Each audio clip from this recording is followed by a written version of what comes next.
राधा नाम की एक गरीब महिला गांव में रहती थी, लेकिन उसका विवाह एक धनी किसान से हो गया। धनी किसान से विवाह होने के बाद वह उसके यहाँ सुखपूर्वक रहने लगी और उसका पति मेहनत करके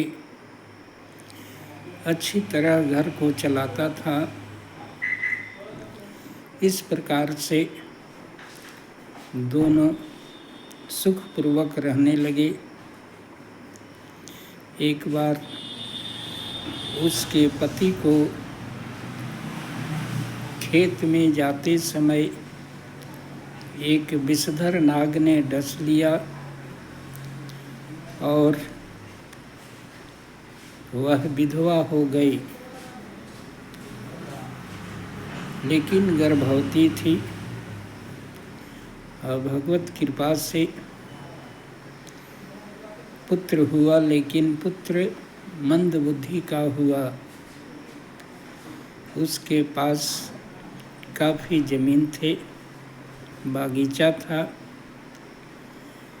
लेकिन वह हिम्मत नहीं हारी और अपने पुत्र को पाल पोस कर बड़ा की।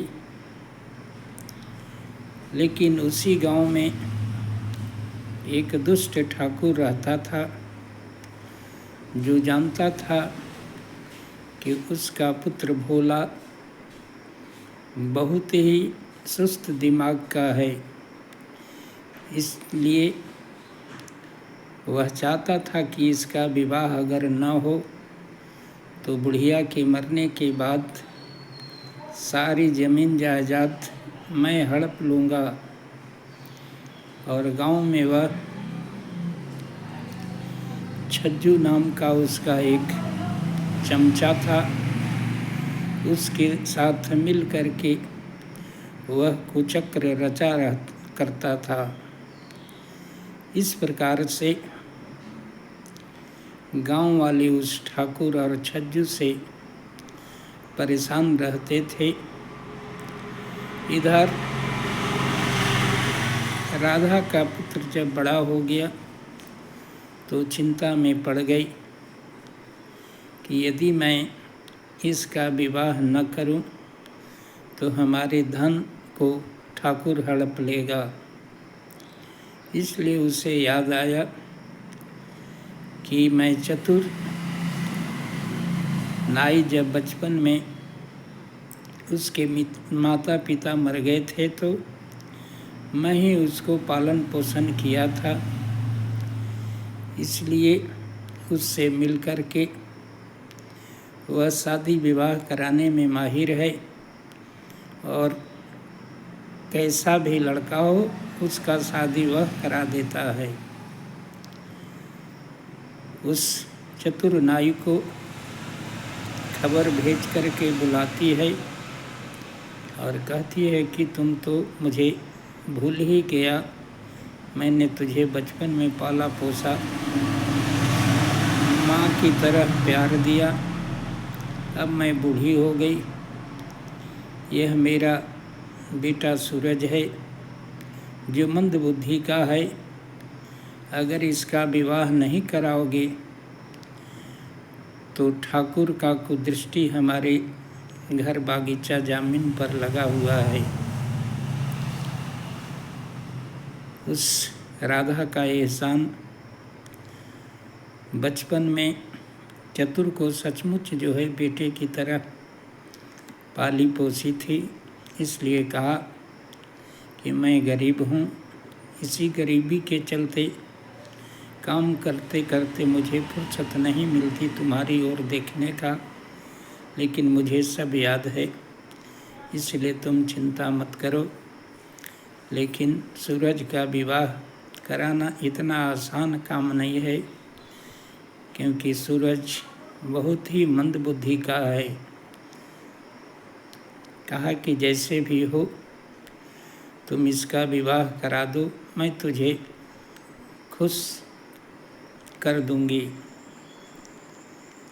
और चांदी के 100 सिक्के दे करके कहा कि अब तुम कुछ दिन काम पर मत जाओ और इसी पैसे से घर का खर्च चलाओ, और मेरे बेटे के लिए देखो कि इसका विवाह कहाँ कैसे होगी।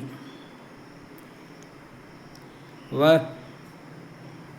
चतुर नाई बोला कि ठीक है, मैं घर का व्यवस्था करके तुम्हारे शादी में अभी से लग जाता हूँ और इसका विवाह निश्चय मैं करा दूँगा। इस प्रकार दोनों सलाह विचार करके चतुर नाई पत्नी को सारा व्यवस्था करके बोल देता है कि मैं कुछ दिनों के लिए जरूरी काम से बाहर जा रहा हूँ, सारा व्यवस्था कर दे हूँ, तो मुझे परेशान मत करना। पत्नी खुश हो गई थी, सारी व्यवस्था हो गई थी। उसके दूर के रिश्ते में बाल विधवा एक लड़की थी जो बड़ी ही सुंदर थी, लेकिन गांव वाले के ताने से परेशान रहती थी।